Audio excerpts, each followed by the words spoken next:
హైదరాబాద్ నగరంలో ఆషాఢ బోనాలు జోరుదారుగా జరుగుతూ ఉన్నాయి. ఇదే సందర్భంలో అమ్మవార్లకు అటు ప్రత్యేకంగా చీరలను తయారు చేస్తూ ఉన్నారు. ఇప్పటికే మనం చూస్తాము బల్కంపేట్ ఎల్లమ్మ కళ్యాణోత్సవం సందర్భంగా ప్రత్యేకంగా నేతన్న జయరాజ్ గారి ఆధ్వర్యంలో అమ్మవారికి ప్రత్యేకంగా పోచంపల్లి చీరను తయారు చేసినటువంటి పరిస్థితి మనం చూస్తా ఉన్నాము. దాంతోపాటుగా నగరంలోని ప్రధాన దేవాలయాలకు కూడా అమ్మవార్లకు సంబంధించి చీరలను తయారు చేసి పంపిస్తూ ఉన్నారు. ప్రత్యేకంగా ఈ ఉత్సవాలకు సంబంధించి ప్రజెంట్ మనం సికింద్రాబాద్ మహంకాళి ఉజ్జయిని అమ్మవారి దేవస్థానంలో ఉన్నాం. ఇక్కడ మనం చూడొచ్చు, ఇక్కడ కూడా వారి ఆధ్వర్యంలో ప్రత్యేకంగా అమ్మవారికి చీరను తయారు చేసినటువంటి పరిస్థితి కూడా మనకు కనిపిస్తూ ఉంది. దీనికి సంబంధించి కూడా మనతో పాటు మాట్లాడడానికి జయరాజ్ గారు ఉన్నారు, వారితో మాట్లాడిద్దాం. చెప్పండి, ప్రధానంగా ప్రజెంట్ ఎంతమంది పనిచేస్తూ ఉన్నారు సికింద్రాబాద్కి సంబంధించిన బోనాలు నెక్స్ట్ వీక్ ఉన్నటువంటి నేపథ్యంలో? ఇందులో 6 మంది కళాకారులు పోచంపల్లి నుంచి ప్రత్యేకంగా అమ్మవారికి నేయాలన్న సత్సంకల్పంతో రావడం జరిగింది. ఈసారి వీళ్ళు ప్రత్యేకంగా ప్రతి కళాకారునికి కూడా ఈ వస్త్రాలు నేసే అవకాశం కల్పించాలని చెప్పి నన్ను సంప్రదించడంతో వాళ్ళతోటి ఈసారి ప్రత్యేకంగా చేయించడం జరుగుతుంది. ఈ చీర యొక్క ప్రత్యేకత ఏమన్నా?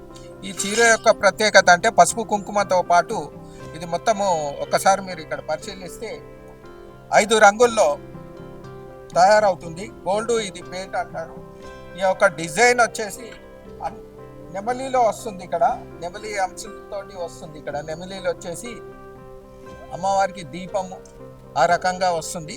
ప్రత్యేకంగా ఈసారి దీంట్లో 5,300 పోగులతోటి తయారు చేయడం జరుగుతుంది. ఎప్పటి వరకు తయారు చేసే అవకాశం ఉంటుంది, పూర్తి అవకాశం? ఇది మొత్తము 8-9 రోజుల్లో కంప్లీట్ అయిపోతుంది. మేము వచ్చేసి ఇది శనివారం రోజు అంటే 12వ తారీఖు ఉదయము దేవాలయంలో సమర్పించడం జరుగుతుంది.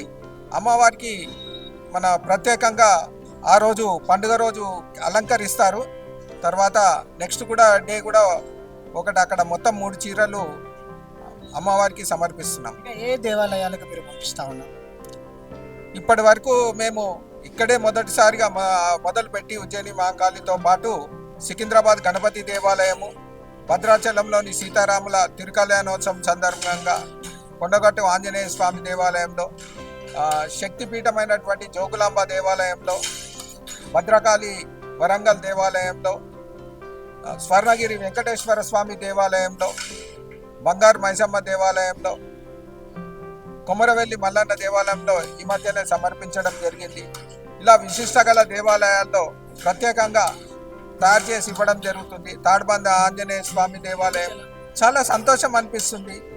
మన యొక్క సాంప్రదాయాలము, హిందూ సాంప్రదాయం, భారతదేశం యొక్క సాంప్రదాయం కూడా చాలా గొప్పది.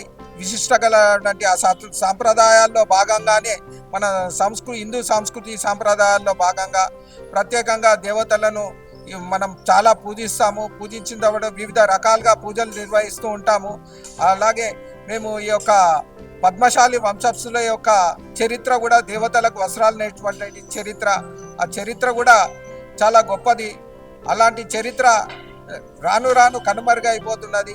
ఆ ఒక చరిత్ర తిరిగి పునరావృతం. మనమే ఇక్కడే దేవాలయంలో శుద్ధితోటి ఎలాగైతే పండుగల సందర్భంగా నైవేద్యాన్ని తయారు చేస్తామో ఆ రకంగానే ఈ విశిష్టమైన పర్వదినాలలో ప్రత్యేకంగా మనం చీరలు నేయాలన్న సంకల్పంతో ఈ కళాకారుల ఒక కళ నైపుణ్యాన్ని ప్రదర్శించి, ఈ యొక్క కళాకారుల యొక్క కష్టాన్ని కూడా దేవుడికి ప్రదర్శించి వాళ్ళకు ఆర్థికంగా నిలదొక్కుకోవాలన్న ఉద్దేశం కూడా ఇందులో భాగంగానే పనిచేయడం జరుగుతుంది. ఇది మొత్తం మీద చూడొచ్చు, ఆషాఢ బోనాల సందర్భంగా నగరంలోని ప్రధాన ఆలయాలకే కావచ్చు, రాష్ట్రంలోని ప్రధాన ఆలయాలకు కూడా అటు వీరి ద్వారానే అలంకరణకు సంబంధించినటువంటి చీరలను కావచ్చు, వస్త్రాలను కూడా పంపించినటువంటి పరిస్థితి మనకు కనిపిస్తూ ఉంది. అటు మరోపక్క సికింద్రాబాద్ మహంకాళి ఉజ్జయిని అమ్మవారికి కూడా ప్రత్యేకంగా అలంకరణ కోసము చీరలను ఇక్కడే తయారు చేస్తున్నటువంటి పరిస్థితి మనకు కనిపిస్తుంది. వీడియో జర్నలిస్ట్ ప్రభాకర్తో వంశకృష్ణ, సమయం టీవీ, హైదరాబాద్.